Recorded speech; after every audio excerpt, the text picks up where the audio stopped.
Welcome. In this video, we'll guide you on how to create conflict in a story from the beginning to the end.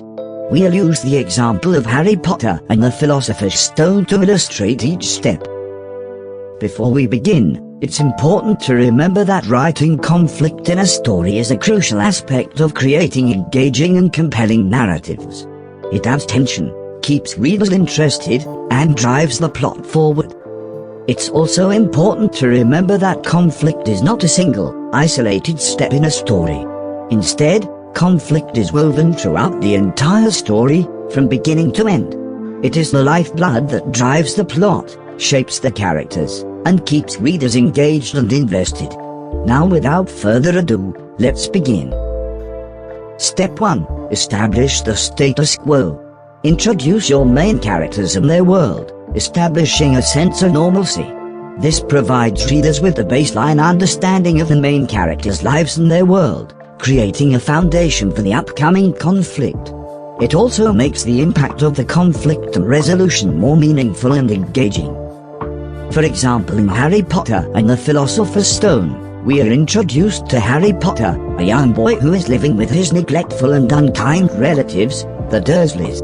He is unaware of his magical heritage and lives a mundane, unhappy life, unaware of the wizarding world. Step 2. Introduce the inciting incident. Introducing the inciting incident is vital for conflict as it sets the story in motion by disrupting the characters' ordinary lives, and presenting them with a pivotal event or challenge that sparks their journey. This also helps drive the plot forward and creates the central conflict that the main characters must confront and resolve. In our Harry Potter example, the inciting incident is when Harry receives a letter from Hogwarts, the School of Witchcraft and Wizardry. The Dursleys try to prevent him from reading the letters, but more keep arriving, and Hagrid eventually delivers Harry's acceptance letter in person. And this important scene starts the adventure for Harry. Step 3. Introduce the conflict.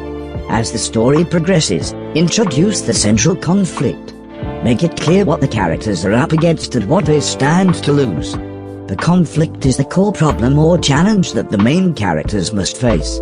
This will set the stage for upcoming challenges, obstacles, and the growth the characters will experience. Using our Harry Potter example, once at Hogwarts, Harry learns about the Philosopher's Stone, an object with incredible magical powers. The conflict arises as he and his friends, Ron and Hermione, suspect that someone is trying to steal the stone. They set out to uncover the truth. Step 4. Character reactions. Show how the characters react to the conflict. These reactions provide depth and authenticity to the narrative, allowing readers to empathize with the characters' struggles and motivations. Understanding how characters cope with the conflict also drives the plot forward, influencing their decisions and actions, and ultimately shaping the outcome of the story. In our Harry Potter example, Harry reacts to the conflict by becoming determined to protect the stone, knowing its immense power. He, along with Ron and Hermione, form a close bond and work together to unravel the mystery. Step 5. Build tension. This step is crucial for conflict as it heightens the stakes and anticipation throughout the narrative. By gradually increasing the pressure, suspense, and obstacles faced by the characters, the story becomes more engaging and captivating for readers. This tension keeps readers invested in the outcome, eager to see how the conflict unfolds and how the characters will overcome the mounting challenges, leading to a satisfying and impactful resolution. In our Harry Potter example, Harry, Ron and Hermione face numerous challenges and encounters as they investigate the Philosopher's Stone further. Some of the obstacles include the three-headed dog, Fluffy, getting past deadly traps, and dealing with Snape's suspicious behavior. Step 6. Midpoint conflict. The midpoint of the story should bring a significant turning point or revelation. It may offer a moment of hope or despair, pushing the characters toward a critical decision or action. This moment of heightened tension and revelation serves to deepen the conflict and intensify the characters' motivations and actions. It keeps readers engaged, eager to see how the story will unfold after this critical point, and sets the stage for the resolution that follows. In our Harry Potter example, the midpoint occurs when Harry realizes that Professor Snape seems to be the one trying to get the Philosopher's Stone. This revelation brings a moment of doubt and confusion. Step 7. Escalation.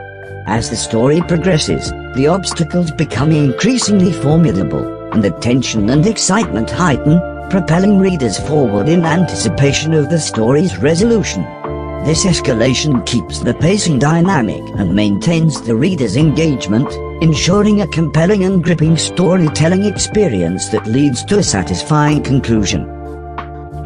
In our Harry Potter example, the conflict intensifies as the trio dives deeper into the mystery and discovers the various protective measures surrounding the stone.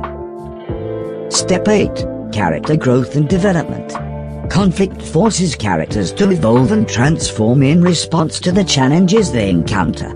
Through their personal growth, emotional resilience, and the lessons they learn, the characters become more relatable, adding depth and authenticity to the story. Readers become emotionally invested in the characters' journeys, rooting for their success, and empathizing with their struggles.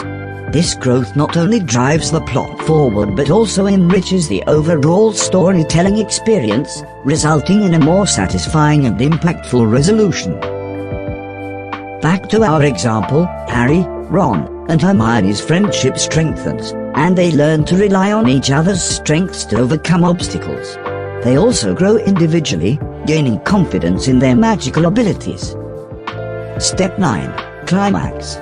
The climax is the point of maximum tension and intensity, where the main characters face their ultimate challenge or confrontation with the primary obstacle or antagonist. This critical moment determines the outcome of the conflict and shapes the characters' fates. It is the pinnacle of emotional engagement for readers, as they eagerly await the resolution and payoff for all the build-up throughout the story. The climax provides a sense of relief, leaving a lasting impact on the audience and concluding the story in a powerful and memorable way. In the example of Harry Potter, the climax takes place in the underground chamber where Harry faces Professor Quirrell, who is possessed by Lord Voldemort. Voldemort tries to use Harry to get the stone, but Harry's selfless nature protects him, leading to the defeat of Quirrell and the end of Voldemort's plan. Step 10. Resolution. The resolution provides closure to the story and resolves the central conflict. It offers a sense of fulfillment and answers lingering questions, ensuring that the story's various plot lines are brought to a satisfying conclusion. Back to the Harry Potter example. After the confrontation, Harry recovers in the hospital wing, and Dumbledore explains what happened. The stone is destroyed, and Harry returns to his normal life with the Dursleys, but he knows that he belongs in the wizarding world. Step 11. Reflection and learning. This final step allows the characters to process their experiences and growth. It provides readers with a deeper understanding of the journey they undertook. This step offers a moment of reflection, where characters reflect on their actions, decisions, and the lessons they've learned throughout the conflict. This reflection reinforces the impact of the conflict and leaves a lasting impression on the audience, completing the character arcs and making the story more meaningful and satisfying. In our Harry Potter example, Harry reflects on his first year at Hogwarts, and the importance of friendship, bravery, and loyalty. He looks forward to future adventures in the wizarding world as the book comes to an end. Remember that conflict can be both internal, such as emotional struggles and self-doubt, as well as external, such as opposing forces and antagonists. The key is to maintain a balance between the two, and weave them together to create a multi-dimensional conflict that keeps readers engaged from the beginning to the end of your story. That's all from us today. Don't forget to like this video, and subscribe to our channel for more lessons and ideas. See you next time.